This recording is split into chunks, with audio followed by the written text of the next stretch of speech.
Good morning everyone.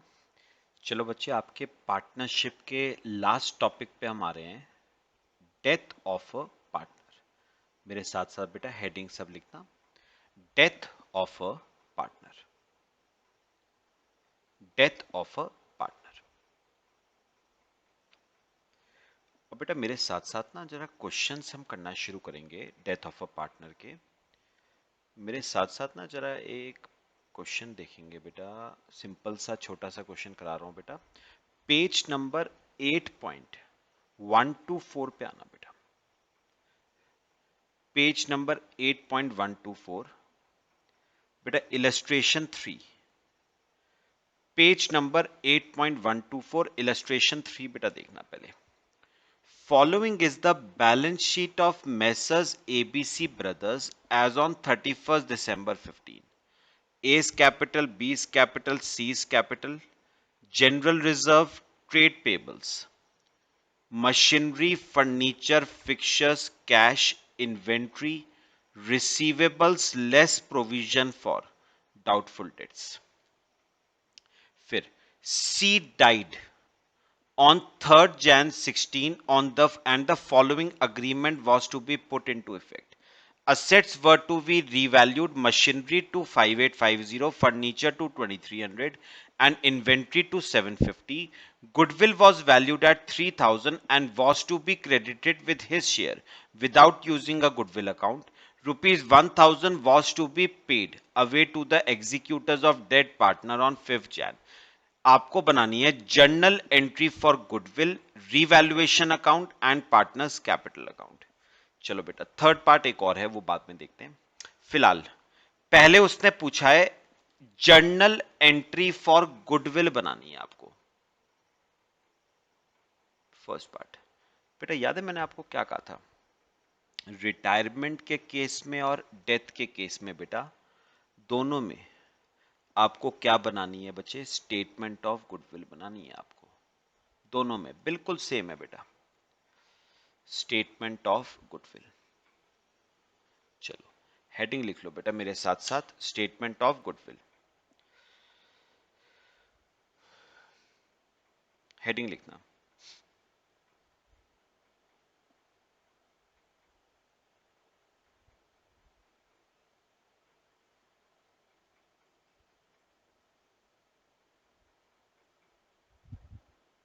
Heading लिखना बेटा, statement for goodwill.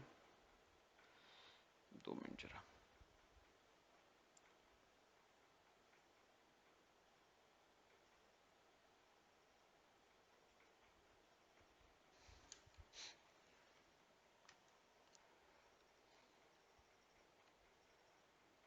चलो बेटा करना शुरू करें।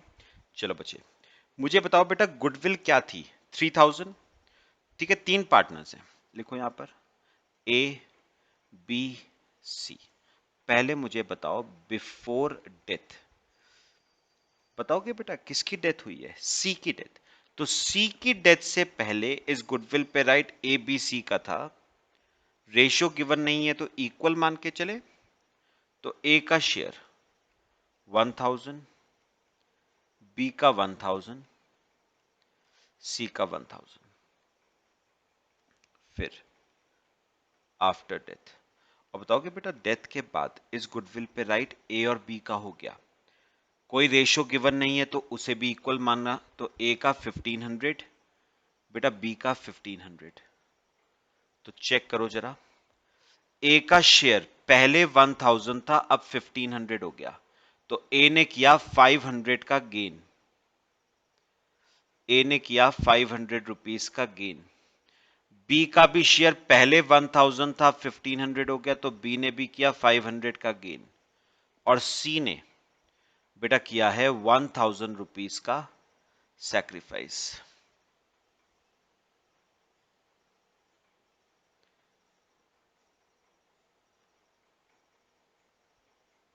सी ने किया है 1000 रुपीस का सैक्रिफाइस। अब बेटा हमारी एंट्री इस केस में बच्चे क्या बनती थी, gaining partner debit to sacrificing partner. तो बेटा एंट्री बना लो, गेनिंग पार्टनर कौन कौन है, S capital account debit 20 capital account debit to C's capital account. अच्छा, ए डेबिट होगा बेटा 500 से, बी डेबिट होगा 500 से और सी क्रेडिट होगा 1000 से। नरेशन लिखो, being goodwill adjusted among partners, being goodwill adjusted among partners. लो बेटा कॉपी करो इसे। पहला पार्ट बेटा क्वेश्चन का हो गया गुडविल एडजस्टमेंट। अच्छा, सेकंड पार्ट देखना बेटा, उसने क्या बनाने को कहा था, रीवैल्यूएशन अकाउंट। चलो आ जाओ, सेकंड पार्ट सिंपल सा है।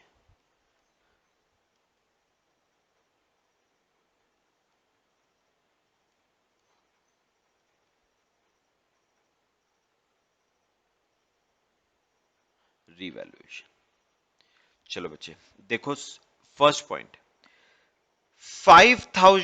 5000 की मशीनरी थी, इंक्रीज करके 5850 की हो गई, तो मशीनरी में 850 का इंक्रीज आ गया। ठीक है, फिर फर्नीचर 2800 का था, 2300 का रह गया, 500 रुपए का डिक्रीज आ गया फर्नीचर में। To furniture 500। फिर इन्वेंट्री 950 की थी, 750 की रह गई, तो 150 से डिक्रीज कर गई, 200 से, सॉरी, टू इन्वेंट्री 200। बस, तो बेटा कितना प्रॉफिट आ गया, 150 का प्रॉफिट आ गया। ओल्ड पार्टनर्स में बढ़ जाएगा इन ओल्ड रेशियो, क्या रेशियो था, इक्वल, तो 50 50 और 50, बस टोटल आ गया 850। लो बेटा, ये आपका रिवैल्यूएशन बन गया।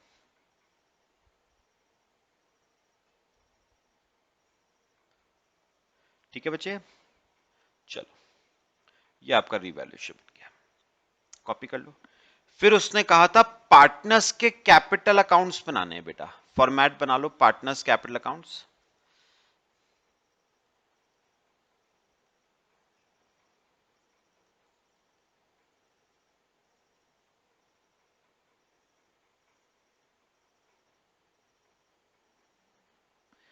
Partners capital accounts,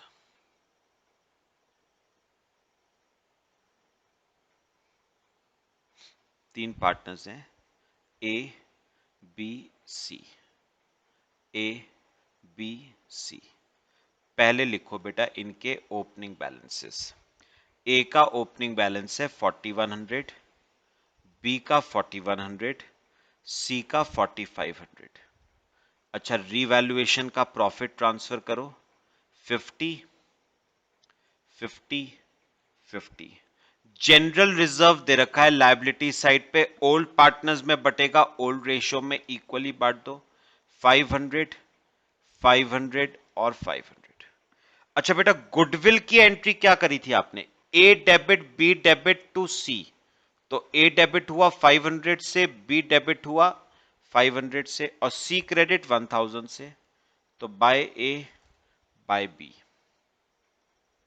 500 500। ठीक है बेटा, चलो बस क्लोज कर लेते हैं। टू बैलेंस कैरेट डाउन, ए का बताओ पहले बैलेंस क्या बच रहा है, 4150। अच्छा, बी का 4150 और अगर सी का निकाले तो बच रहा है बेटा 4500 50 6050। और बेटा जो सी का बैलेंस है वो कहां जाएगा बेटा, बताओ, डेथ के केस में कहां जाता है, सी के एग्जीक्यूटर्स अकाउंट में 6050। टोटल आ जाएगा 4650 4650 6050 4650 4650 6050। 50। लो बेटा, ये आपके बन गए पार्टनर्स के कैपिटल अकाउंट्स। अभी काम खत्म नहीं हुआ, अभी मेरी एक बात और सुनना बेटा। अब एक काम करो, एक ना सी का एग्जीक्यूटर्स अकाउंट भी बना लो। वैसे उसने कहा नहीं था बनाने को, लेकिन बना लो बेटा, बना लो एक सीज एग्जीक्यूटर्स अकाउंट बनाओ, सीज एग्जीक्यूटर्स अकाउंट। बेटा एक बार मेरे को बताओ, सी के कैपिटल अकाउंट में आया ना टू सीज एग्जीक्यूटर, तो सी के एग्जीक्यूटर में आ जाएगा बाय सीज कैपिटल अकाउंट। कितना? 6050। अब देखो उसने क्या कहा था, third point, ₹1000 was to be paid to the executors of dead partner। तो एग्जीक्यूटर को हमने कैश पे करा, टू कैश 1000, और क्लोजिंग बैलेंस बेटा इसका आएगा सीज एग्जीक्यूटर का 5050।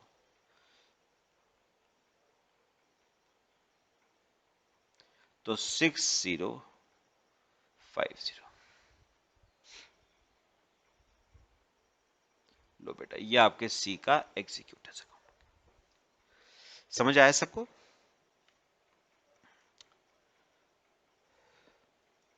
कॉपी करो बेटा, फिर आगे चलते हैं।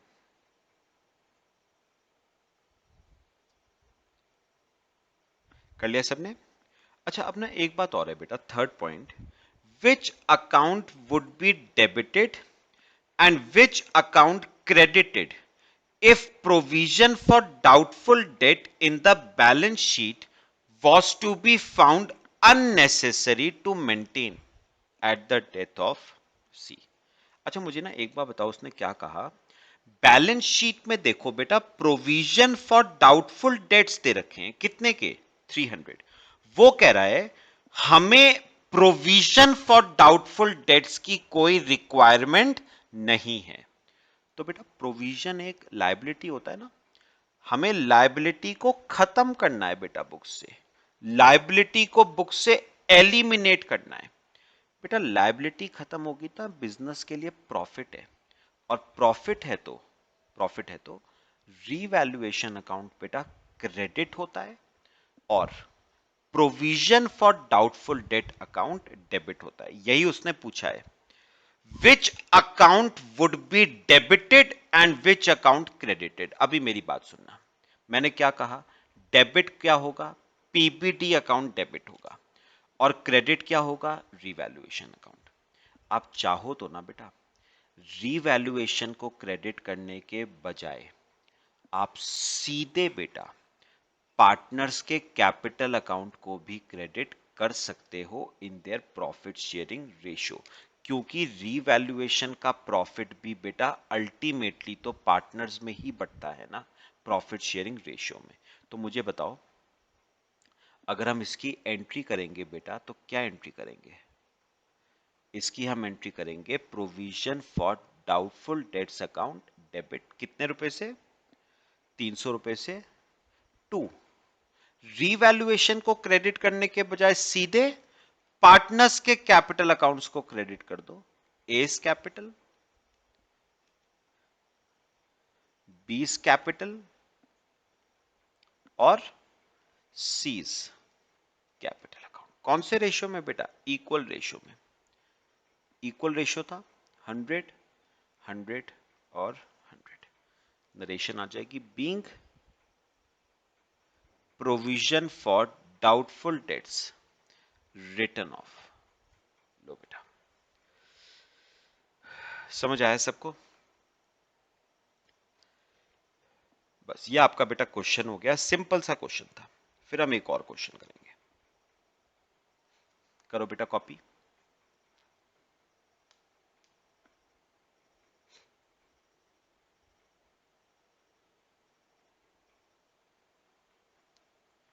कर लिया सबने?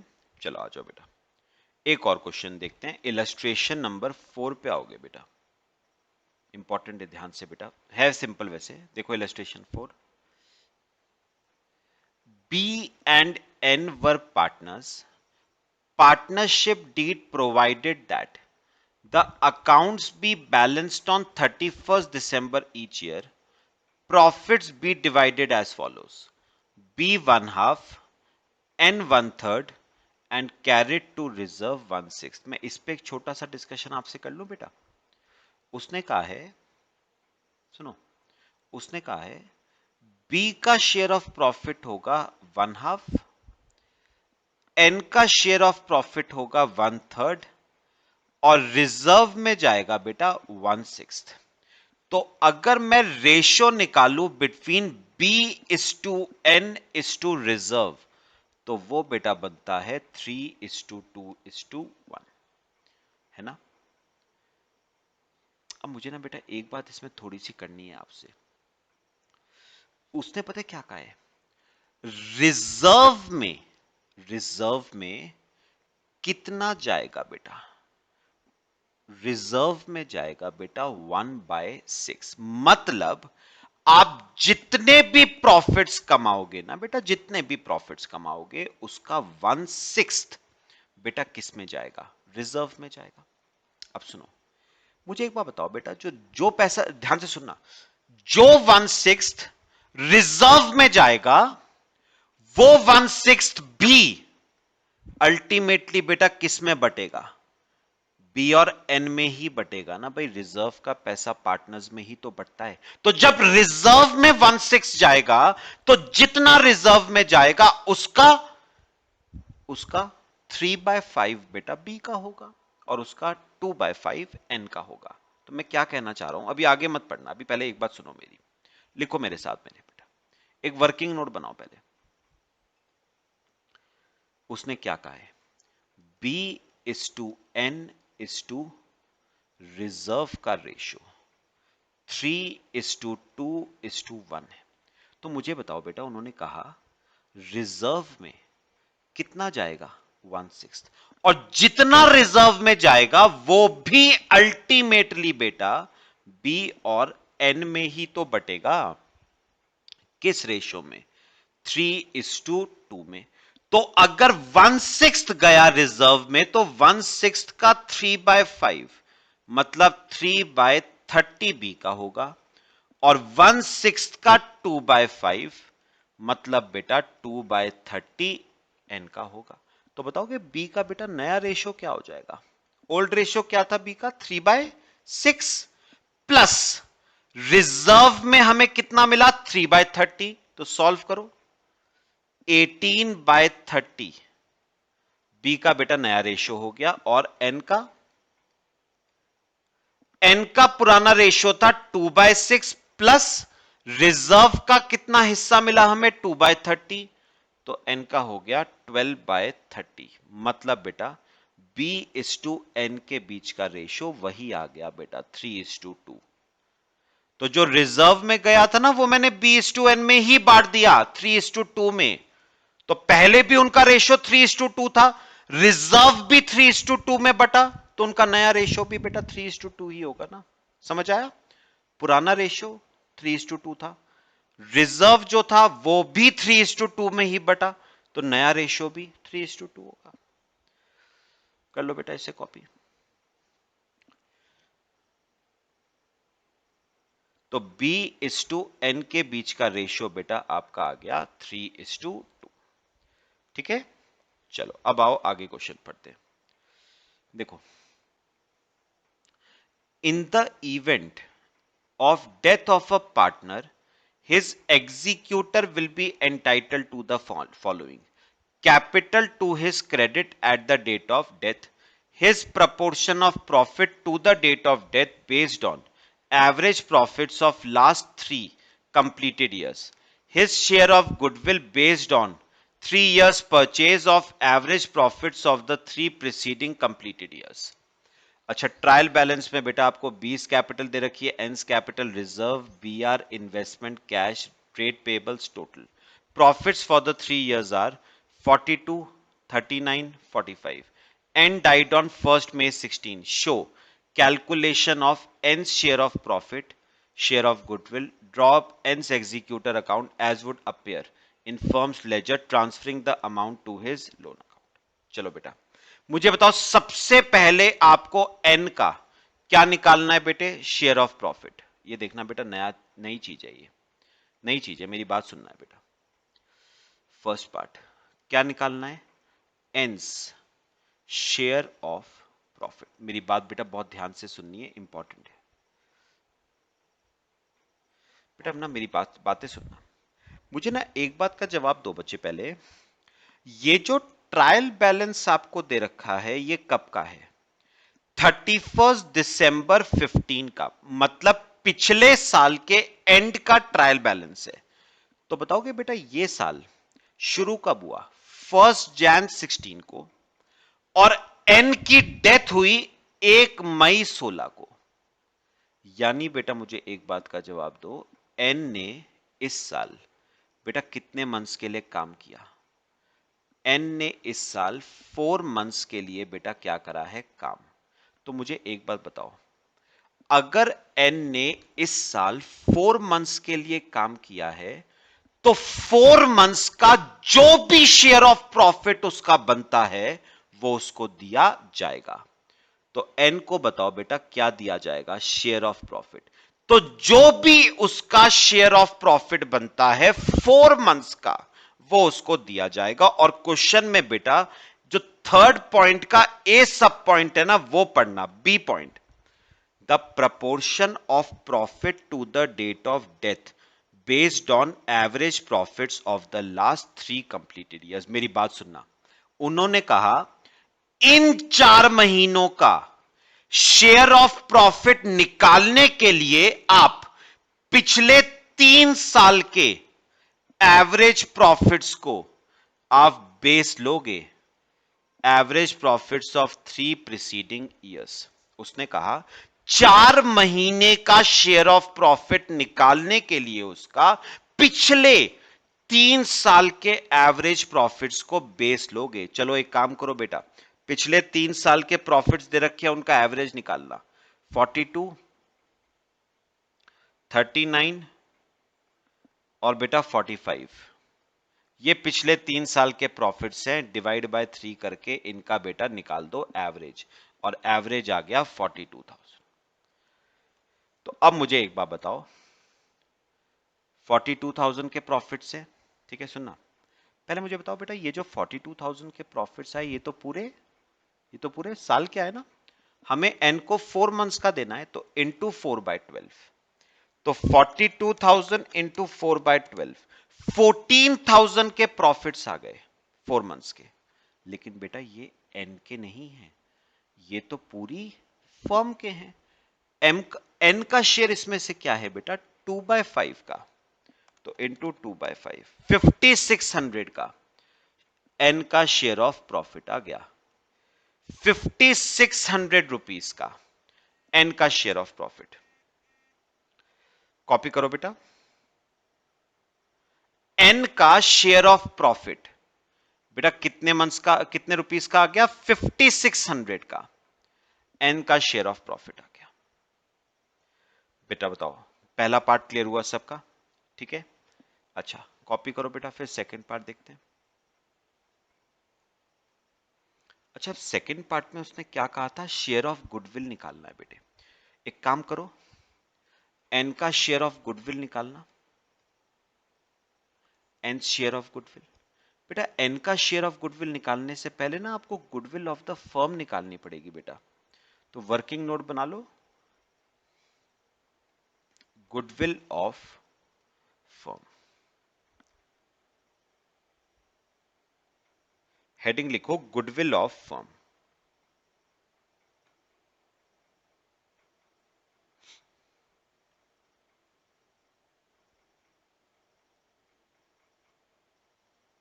चलो पहले एक काम करो, पिछले 3 साल के एवरेज प्रॉफिट्स हमने निकाले थे, कितने आ गए थे बेटा? 42,000, और गुडविल होगी average profits 42,000 multiply by number of years purchase. बताओ मेरे को कितने थे बेटे? 3 इयर्स परचेज, तो गुडविल आ गई 1,26,000। तो एन का शेयर निकालते हैं बेटा। फर्म की गुडविल 126 जिसमें एन का शेयर है 2/5, 50,400 की आ गई एन शेयर ऑफ गुडविल, 50,400। लो बेटा, क्वेश्चन का सेकंड पार्ट भी हो गया, एन शेयर ऑफ गुडविल 50,400। करो बेटा कॉपी। और फिर उसने कहा है आपको बनाना है एंस एग्जीक्यूटर्स अकाउंट। बनाए बेटे? अच्छा एक काम करेंगे बच्चे, एन का एग्जीक्यूटर अकाउंट बाद में बनाएंगे, पहले बनाओ एंस कैपिटल अकाउंट। पहले कैपिटल अकाउंट बनाओ फिर एग्जीक्यूटर्स अकाउंट बनाएंगे। चलो बेटा, सबसे पहले लिखो एन का ओपनिंग बैलेंस कैपिटल का कितना दे रखा है, ट्रायल बैलेंस देखो 60,000। फिर आपको रिजर्व्स दे रखे हैं, रिजर्व्स बी और एन में बटेंगे ना 3:2 में, तो एन का शेयर हो जाएगा 30,000 इंटू 2/5, 12,000 का रिजर्व। अच्छा अब एक बात बताओ, एन का शेयर ऑफ गुडविल कितना है बेटा, 50,400। ठीक है, चाहो तो बेटा एक स्टेटमेंट ऑफ गुडविल बना सकते हो एंट्री के लिए, बना लो एक स्टेटमेंट ऑफ गुडविल।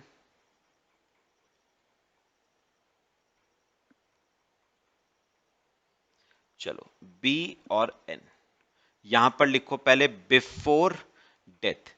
बताओ कि डेथ से पहले, एन की डेथ से पहले 1,26,000 की गुडविल पे राइट, बी और एन का था 75,600 बी का, 50,400 एन का, ये था पहले। अब लिखो आफ्टर डेथ। अच्छा डेथ के बाद इस गुडविल पे पूरा राइट बी का ही हो गया ना 126 का, तो बी ने करा बेटा 50,400 रुपीज का गेन, और एन ने करा है 50,400 रुपीज का बेटा सैक्रिफाइस। और एंट्री बच्चे क्या बनाते हो, gaining partner debit to sacrificing partner, तो बी डेबिट टू एन, तो एन के अकाउंट में बाय बीस कैपिटल कितना 50,400। अच्छा बच्चे और क्या आएगा एन्स कैपिटल अकाउंट में, उसका शेयर ऑफ प्रॉफिट आ जाएगा ना 5,600 का। मेरी बात सुनना बेटा, मुझे एक बात बताओगे बेटा, ये शेयर ऑफ प्रॉफिट कौन दे रहा है एन को, फर्म दे रही है ना, तो फर्म के लिए शेयर ऑफ प्रॉफिट बेटा क्या बनता है, expense. Being an expense, PL suspense account बेटा डेबिट होता है, और एन्स कैपिटल अकाउंट क्रेडिट होता है। तो बाय पीएल सस्पेंस अकाउंट कितना बेटा 5,600। अब आप सोचोगे सर ये सस्पेंस अकाउंट क्यों, खाली पीएल क्यों नहीं, तो बेटा मैं उसका रीजन आपको देता हूं। बेटा एक बात याद रखना, अभी आप पीएल को डेबिट नहीं कर सकते बेटा, क्योंकि ना इस पॉइंट ऑफ टाइम पे बेटा पीएल बनेगा ही नहीं। बेटा पीएल तो कब बनेगा, 2016 के एंड में बनेगा ना पीएल तो जाके। और आज डेट कौन सी है बेटा, आज तो डेट है 1 मई 2016। तो याद रखना पीएल डेबिट नहीं कर सकते आप, क्योंकि अभी कोई पीएल बनेगा ही नहीं। पीएल बनता है बेटा साल के एंड में, मतलब 31 दिसंबर 16 को बनेगा पीएल, जबकि आज कौन सी डेट है 1 मई 2016। बात समझ आई सबको, तो आज कोई पीएल नहीं बनेगा, इंस्टेड पीएल की जगह पीएल सस्पेंस आएगा 5,600। बस टोटल करो 1,28,000। बेटा ये 1,28,000 ट्रांसफर होगा एंस एग्जीक्यूटर्स अकाउंट में, 1,28,000।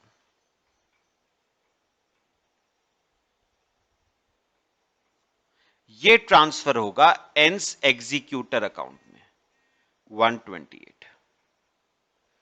लो बेटा कॉपी करो, फिर एंस एग्जीक्यूटर्स अकाउंट बनाएंगे।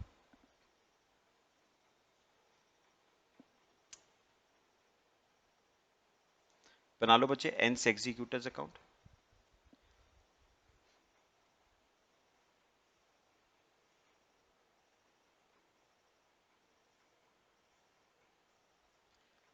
चलो बेटा अब बनाते हैं एंस एग्जीक्यूटर्स अकाउंट। एंस एग्जीक्यूटर्स अकाउंट, इसमें आ जाएगा बेटा बाय एंस कैपिटल। कितना? 1,28,000। और उसने कहा था एंस एग्जीक्यूटर अकाउंट का जो पैसा है ना वो ट्रांसफर हो जाएगा उसके लोन अकाउंट में। तो एंस एग्जीक्यूटर्स लोन अकाउंट 1,28,000 और ये लोन अकाउंट बेटा चला जाएगा बैलेंस शीट की लायबिलिटी साइड पे। खैर बैलेंस शीट आपको बेटा बनानी नहीं थी, पूछी उसने आपसे बस यही तीन चीजें थी, share of profit, share of goodwill और एंस एग्जीक्यूटर अकाउंट। लो बेटा कॉपी करो, क्वेश्चन हमारा कंप्लीट हो गया। बेटा दोनों क्वेश्चन जो हमने आज करे क्लियर हुए?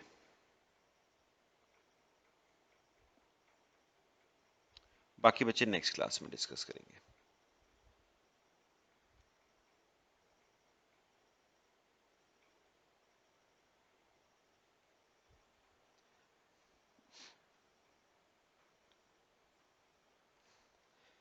चलो बच्चे बाकी नेक्स्ट क्लास में डिस्कस करते हैं, ठीक है? Till then